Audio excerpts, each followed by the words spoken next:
Study এক্সপ্রেসে সকলকে স্বাগতম। আজকে আবারও চলে এলাম একটি গুরুত্বপূর্ণ ক্লাস নিয়ে। আজকে আমরা আলোচনা করব পলিটির সবচেয়ে গুরুত্বপূর্ণ টপিক সংবিধান সংশোধন নিয়ে। যে কোনো চাকরির পরীক্ষার জন্য এই টপিকটি বেশ গুরুত্বপূর্ণ। তো চলো দেরি না করে শুরু করা যাক। আচ্ছা, সংবিধান সংশোধন নিয়ে আলোচনা করার আগে সংবিধান সম্পর্কে আমাদের একটু জেনে নেওয়া দরকার। আমরা জানি 1949 সালের 26শে নভেম্বর আমাদের সংবিধান রচিত হয়েছিল এবং তা কার্যকারী হয়েছিল কবে? 1950 সালের 26শে জানুয়ারি। সেই সময় অর্থাৎ 1950 সালে ভারতীয় সংবিধানে 22টি ভাগ, 395টি ধারা, 8টি তফসিল, 14টি ভাষা ছিল। পঞ্চায়েত ব্যবস্থা তখনও সাংবিধানিক মর্যাদা লাভ করেনি, এমনকি সংবিধানে কোনো মৌলিক কর্তব্যও ছিল না। কিন্তু বর্তমানে অর্থাৎ 2024-এ ভারতীয় সংবিধানে 12টি তফসিল, 22টি ভাষা, পঞ্চায়েত ব্যবস্থা সাংবিধানিক মর্যাদা লাভ করেছে এবং সংবিধানে 11টি মৌলিক কর্তব্য যোগ করা হয়েছে। আর এই সমস্ত পরিবর্তন অর্থাৎ 8 থেকে 12টি তফসিল, 14 থেকে 22টি ভাষা, সংবিধানে মৌলিক কর্তব্য যোগ, এই সব কিছুই করা সম্ভব হয়েছে সংবিধান সংশোধনের মাধ্যমে। তো চলো এবার আমরা সংশোধন নিয়ে আলোচনা করি। কি বলছে? আমাদের সংবিধান নির্মাতারা তৎকালীন পরিস্থিতির ওপর ভিত্তি করে আমাদের জন্য সংবিধান রচনা করেছিল। ফলে তারা উপলব্ধি করেছিলেন ভবিষ্যতে দেশের উন্নতির জন্য কিছু নিয়মকানুন সংবিধানে যোগ করতে হতে পারে বা কিছু নিয়মকানুন পরিবর্তনও করতে হতে পারে, আবার প্রয়োজনে কোনো নিয়ম একেবারে বাদও দিতে হতে পারে। আর এসব করার জন্য দরকার হবে সংশোধন পদ্ধতির। আর এই কারণেই তারা ভারতীয় সংবিধানের আর্টিকেল নম্বর 368-তে সংশোধন পদ্ধতি যোগ করেন। মনে রাখবে, আমাদের সংবিধান সংশোধন পদ্ধতি ইংল্যান্ডের মতো একেবারে সরল বা আমেরিকার মতো শক্ত কঠিন না। আমাদের সংবিধান সংশোধন পদ্ধতি উভয়ের মধ্যবর্তী। এবার তোমাদের মনে প্রশ্ন জাগছে যে আমি কেন ইংল্যান্ডের সংশোধন পদ্ধতিকে সরল আর আমেরিকার সংশোধন পদ্ধতিকে কঠিন বললাম। তাই তো, একটু ধৈর্য ধরো, একটু পরে সব জানতে পারবে। যাই হোক, ভারতীয় সংবিধানের ভাগ নম্বর 20 এবং আর্টিকেল নম্বর 368-তে সংবিধান সংশোধন নিয়ে আলোচিত। ভারতীয় সংবিধানে সংশোধন পদ্ধতি নেওয়া হয়েছে দক্ষিণ আফ্রিকা দেশের অনুকরণে। খুব গুরুত্বপূর্ণ, এটা বারবার পরীক্ষায় প্রশ্ন আসে যে ভারতীয় সংবিধানে সংশোধন পদ্ধতি নেওয়া হয়েছে কোন দেশের অনুকরণে? উত্তর হবে দক্ষিণ আফ্রিকা। মনে রাখবে, সংসদের যে কোনো কক্ষে সংশোধন বিল প্রথমে উত্থাপন করা যেতে পারে। মনে রাখবে, সংবিধানে কোনো কিছু সংশোধন করতে হলে প্রথমে সংসদে বিল পেশ করতে হবে। সেই বিল যখন লোকসভা, রাজ্যসভা ও রাষ্ট্রপতি দ্বারা পাশ করানো হয় তখন সেই বিলটি আইনে পরিণত হয়, অর্থাৎ তখন সংবিধান সংশোধন সম্ভব। আর সেই বিলটি সংসদের যে কোনো কক্ষে অর্থাৎ প্রথমে লোকসভাতেও পেশ করা যেতে পারে, আবার প্রথমে রাজ্যসভাতেও পেশ করা যেতে পারে। ক্লিয়ার? মনে রাখবে, এই বিলের বিরুদ্ধে যৌথ অধিবেশন ডাকা সম্ভব না। খুব গুরুত্বপূর্ণ পয়েন্ট এটি। আচ্ছা, যৌথ অধিবেশন কি? কখন যৌথ অধিবেশন ডাকা হয়? কেন সংবিধান সংশোধন বিষয়ে যৌথ অধিবেশন ডাকা সম্ভব না? এই নিয়ে একটি আলাদা ক্লাস করা আছে, তোমরা চাইলে তা পরে দেখতে পারো। ওকে, তাই এখানে আমি আর বেশি কিছু আলোচনা করলাম না। চলো এবার আমরা দেখে নিই যে সংবিধানে সংশোধনের প্রয়োজন হলে সেই সংশোধন করবে কারা। কি বলছে? যে ভারতীয় সংবিধানে কোনো রকম সংশোধনের প্রয়োজন হলে সেই সংশোধন করবে সংসদ বা পার্লামেন্ট, অর্থাৎ সংবিধানে সংশোধন করার ক্ষমতা প্রদান করা হয়েছে সংসদকে। সংবিধানের কোন কোন বিষয়ের উপর সংসদ সংশোধন করতে পারবে এই নিয়ে একসময় সুপ্রিম কোর্ট ও সংসদের মধ্যে মত পার্থক্য ছিল। কারণ কোনো কোনো কেসে সুপ্রিম কোর্ট বলতো যে সংসদ মৌলিক অধিকারের উপর কোনো রকম সংশোধন করতে পারবে না, আবার কখনো কখনো বলতো যে না, সংসদ চাইলে মৌলিক অধিকারের উপর সংশোধন করতে পারবে। এই নিয়ে একটা মত পার্থক্য দেখা দিত। অবশেষে কেশবানন্দ ভারতী কেসে সুপ্রিম কোর্ট জানায় সংসদ চাইলে সংবিধানের যে কোনো বিষয়ের উপর সংশোধন করতে পারবে, তবে মূল সংবিধানের স্ট্রাকচার যেন পরিবর্তন না হয়। অর্থাৎ আচ্ছা, এই সংবিধানের স্ট্রাকচার বলতে কী বোঝাচ্ছে? আমরা জানি যে আমাদের হচ্ছে সংবিধান হচ্ছে গণতান্ত্রিক। এবার মনে করো সংসদ মনে করলো যে না, আমরা সংশোধন করে ভারতের সংবিধানকে রাজতন্ত্র করে ফেলবো। তো তারা সেটা করতে পারবে না, কারণ এখানে স্ট্রাকচার চেঞ্জ হয়ে যাচ্ছে। আবার আরেকটা জিনিস মনে করো যে আমরা জানি কোনো বিল তখনই আইনে পরিণত হয় যখন সেই বিলটি লোকসভায় পাস হয়, রাজ্যসভায় পাস হয় ও রাষ্ট্রপতি তাতে সম্মতি দেয়। অর্থাৎ 3টি অঙ্গে যখন সেটি পাস হয় তখন সেটি আইনে পরিণত হয়। এবার সংসদ মনে করলো যে আজকে থেকে আমরা ওই রাষ্ট্রপতির সম্মতি আর দরকার নেই, অর্থাৎ লোকসভা ও রাজ্যসভায় পাস করাবো, তাহলে যে কোনো বিল আইনে পরিণত হয়ে যাবে, অর্থাৎ রাষ্ট্রপতির ক্ষমতাকে কমিয়ে দেব। তো তারা সেটা করতে পারবে না, কারণ সেখানে সংবিধানের স্ট্রাকচার চেঞ্জ হয়ে যাচ্ছে। ওকে, বুঝতে পারলে আশা করি।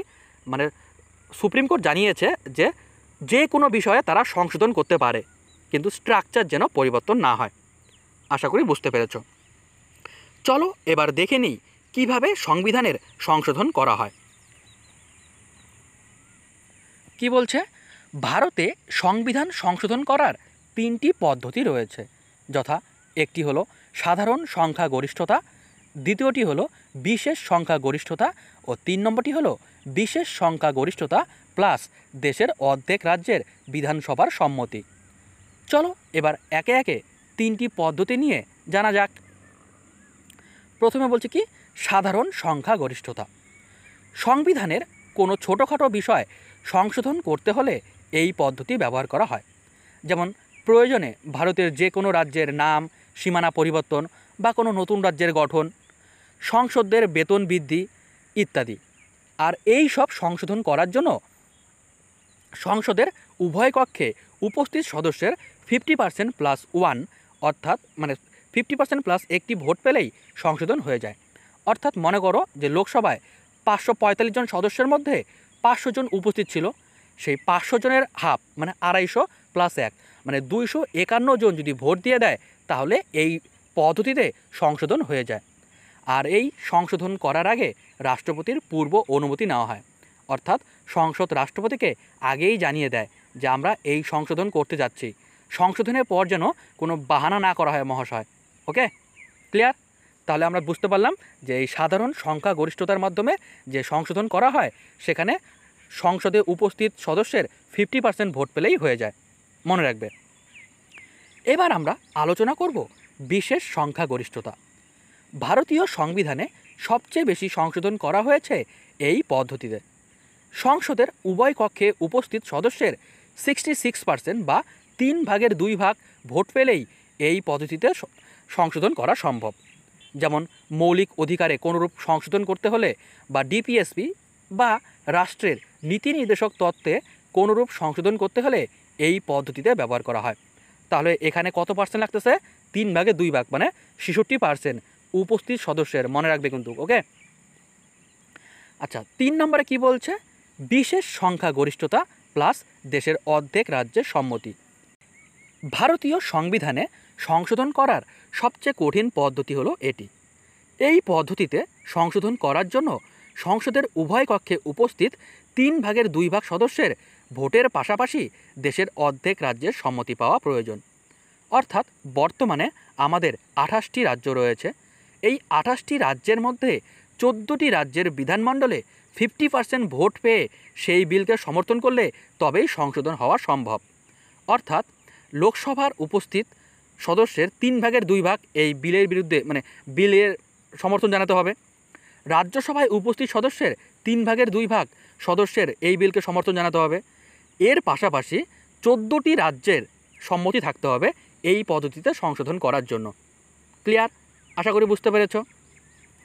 আচ্ছা, কোন কোন ক্ষেত্রে এই পদ্ধতিতে সংশোধন করা হয়? একটি হচ্ছে আর্টিকেল 368কে সংশোধন করার জন্য এই পদ্ধতি ব্যবহার করা হয়। আমরা জানি যে আর্টিকেল 368 দ্বারা সংশোধন করা হয় বিভিন্ন আর্টিকেলের, কিন্তু যদি 368-র কোনো সংশোধনের প্রয়োজন হয় তখন কোন পদ্ধতি ইউজ করা হবে? তখন এই 3 নম্বর পদ্ধতি, অর্থাৎ বিশেষ প্লাস অর্ধেক রাজ্য, এই পদ্ধতি ইউজ করা হবে। ওকে, 2 নম্বরে কি বলছে? কেন্দ্র ও রাজ্যের মধ্যে ক্ষমতা বন্টন বিষয়ে সংশোধন করার জন্য ইহা ব্যবহৃত হয়। আমরা জানি যে এমন কিছু বিষয় রয়েছে যেগুলির উপর শুধুমাত্র কেন্দ্র আইন বানাতে পারে, এমন কিছু বিষয় রয়েছে যেগুলির উপর শুধুমাত্র রাজ্য আইন বানাতে পারে, আর বেশ কিছু বিষয় রয়েছে যেগুলোর উপর কেন্দ্র ও রাজ্য উভয়ে মিলে আইন বানায়। তো সেই সব বিষয়ে, অর্থাৎ কেন্দ্র ও রাজ্য যেই বিষয়ে আইন বানায় সেই সব বিষয়ে কোনো সংশোধনের প্রয়োজন হলে তখন এই পদ্ধতিতে সংশোধন করা হয়। আর জিএসটি নিয়ে কোনো সংশোধনের প্রয়োজন হলে তখন এই পদ্ধতিতে সংশোধন করা হয়, মনে রাখবে।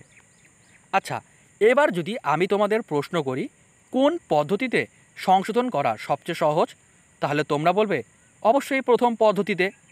আর যদি প্রশ্ন করি কোন পদ্ধতিতে সংশোধন করা সবচেয়ে কঠিন, তাহলে তোমরা বলবে অবশ্যই 3 নম্বর পদ্ধতিতে, তাই তো? এবার মনে করো আমি প্রথমে বলেছিলাম যে ইংল্যান্ডের সংশোধন পদ্ধতি একদম সহজ। কেন বলেছিলাম? কারণ ইংল্যান্ডে যে কোনো বিষয়ে সংশোধন করতে 50% ভোট পেলেই হয়ে যায়। অর্থাৎ প্রথম যে পদ্ধতি রয়েছে এই যে এই প্রথম পদ্ধতি, এটি ফলো করে তারা সব সংশোধন করার জন্য। আবার বলছিলাম যে আমেরিকার সংশোধন পদ্ধতি সবচেয়ে কঠিন। তার কারণ কি?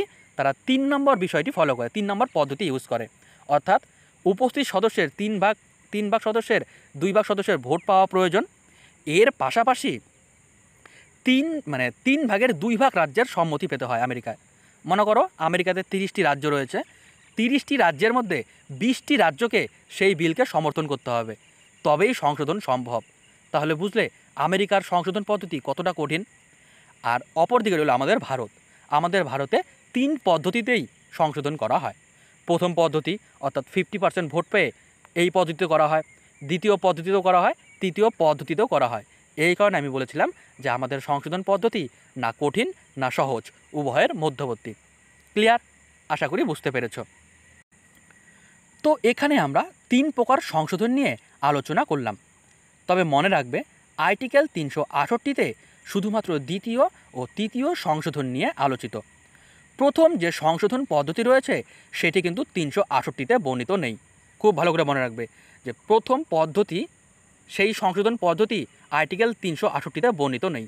দ্বিতীয় ও তৃতীয় পদ্ধতিটি শুধুমাত্র আর্টিকেল 368তে বর্ণিত রয়েছে। ওকে, তো চলো এবার আমরা প্রত্যেকটি সংশোধন নিয়ে ডিটেলসে আলোচনা করি। কি বলছে? প্রথমে বলছে প্রথম সংবিধান সংশোধন।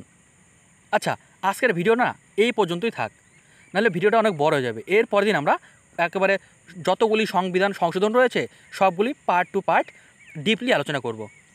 তো আজকে এই পর্যন্তই থাক। ওকে, দেখা হচ্ছে পরের ভিডিওতে, পার্ট 2তে।